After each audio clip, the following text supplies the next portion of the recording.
17 medical కాలేజీలు government కాలేజీలు తీసుకురావడానికి ఎంత కష్టం అనేది ఇప్పుడు సరదాగా ఒక 2-3 తీసుకురమ్మందాం, మాట్లాడుకుందాం మళ్ళీ.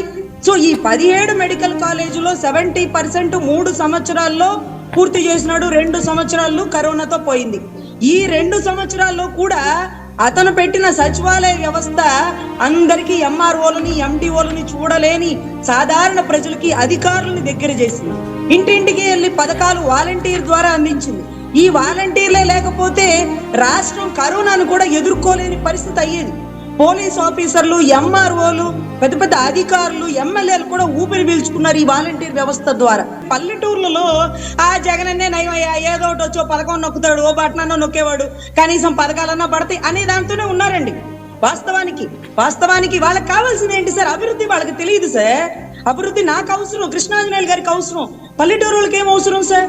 వాళ్ళు పొలాలు వేసుకుంటే పంటకి డబ్బులు ఎంత ఇస్తున్నాడు, పథకం ఎంత పడుతుంది, ఆ నెలాఖరికి మనకెంత వస్తుంది, ఇంతవరకే చూసుకుంటారు సార్. అభివృద్ధి అనేది ప్యానెల్లో కూర్చున్న వాళ్ళకే కానీ పాపం పల్లెటూరు వాళ్ళకి తెలియదు సార్.